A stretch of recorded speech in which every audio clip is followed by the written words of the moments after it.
وہ اولاد جو آج بہن اور ماں میں فرق نہیں محسوس کر پا رہی ہے، تو آپ سوچو کہ کہیں یہ حلال ہے کہ نہیں ہے، یہ بچے حلال طریقے سے پیدا ہوئے ہیں کہ نہیں پیدا ہوئے۔ بغداد کے ایک بہت بڑے عالم دین تھے، بڑے بڑے علماء کو پڑھایا کرتے تھے، ان کی مجلس لگی ہوئی تھی، بچے باہر کھیل رہے تھے، بچوں کی گیند اڑ کر کے یہ علماء کی محفل میں آ کر گر گئی، سب بچے ڈر گئے۔ ظاہر سی بات ہے، بچوں میں جو ادب اور تمیز ہوتی ہے نا، اس کا بھی بہت بڑا اثر ہوتا ہے۔ بڑوں کی مجلس میں جانے سے بچے ڈر گئے، بڑے بڑے علماء بیٹھے ہوئے، کون گیند لے کر کے آئے گا؟ ایک بچہ اس میں کہتا ہے کہ میں لے کر کے آ جاتا ہوں۔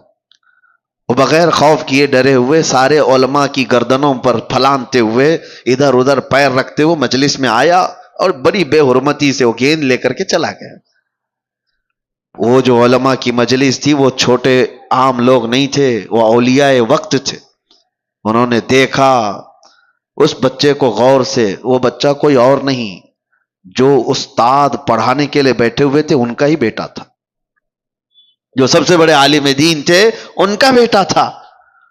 سب کی گردنیں جھک گئیں کہ اس بڑے گھر کا بچہ ایسی کیسی حرکت کر سکتا ہے۔ وہ جو بزرگ تھے وہ سر جھکا لیتے ہیں، کہتے ہیں اس کا قصور نہیں۔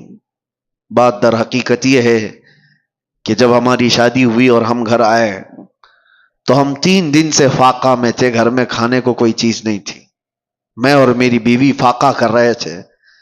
تیسرے دن ہمارے پڑوس سے ایک بھنے ہوئے گوشت کی تھالی آئی، بہت عمدہ غذا ہمارے پاس تحفے میں آئی۔ بھوک اتنی لگی تھی کہ ہم نے پوچھا بھی نہیں وہ کہاں سے آیا، کیا کھا لیا، پیٹ بھر کر ہم دونوں نے کھا لیا۔ اور اس کے بعد پھر ہم نے ملاقات کی، اس رات اس کا حمل ٹھہرا اور اسی سے یہ بچہ پیدا ہوا۔ اور وہ بزرگ کہتے ہیں مجھے یہ لگتا ہے کہ وہ مشکوک کھانا تھا، یہ بھی نہیں پکا کہ حرام تھا، شک تھا، پتہ نہیں حلال ہے بھی کہ نہیں، میں نے پوچھا نہیں تھا، کھا لیا۔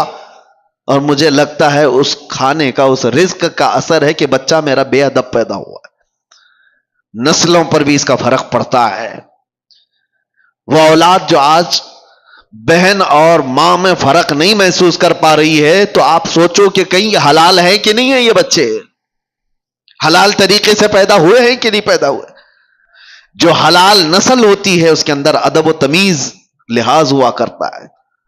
بچوں کو پہلے ایسی پرکھا جاتا تھا، خاندان کون سا ہے یہ بھی بچوں کے اخلاق و آداب سے سمجھ میں آتا تھا، بچوں کے بولنے کے انداز سے سمجھ میں آتا تھا کہ خاندانی ہے یا نہیں ہے۔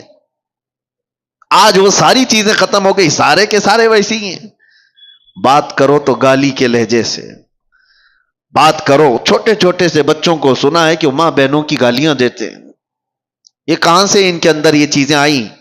ماں باپ سے میں کہتا ہوں آپ بھی اپنے رزق کا تھوڑا احتساب کرو، جائزہ لو کہ حلال طریقے سے کھا کر بچے پیدا کیے یا پھر اسی طرح حرام رزق پر۔ اور اگر حرام رزق سے ہی یہ نسل آئی ہے تو ہمارے لیے بڑا چیلنج ہے، بہت بڑا چیلنج ہے۔ یہاں جہاں سے ان برائیوں کی شروعات ہو رہی ہے وہاں جا کر کے ہمیں اصلاح کی ضرورت ہے۔ اس لیے میں یہ گفتگو کر رہا ہوں۔ بگڑے ہوئے ماحول کو ہم نصیحتوں سے سنبھال تو سکتے ہیں تھوڑی دیر کے لیے، لیکن جہاں سے لیکیج ہے وہاں تو روکنے کی ضرورت ہے۔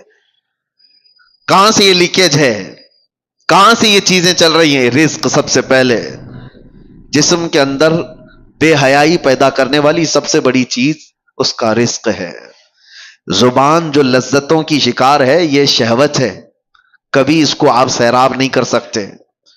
زبان جب کسی کی آزاد ہو جائے کھانے پینے میں تو سمجھ لو کہ اس کا شرمگاہ پر بھی کنٹرول ختم ہو جاتا ہے، اس کی اپنے شرمگاہ پر بھی اس کی حفاظت نہیں ہو پاتی۔ سب سے پہلے اپنے رزق پر کنٹرول رکھو، یہاں سے سارے معاملات بگڑتے ہیں۔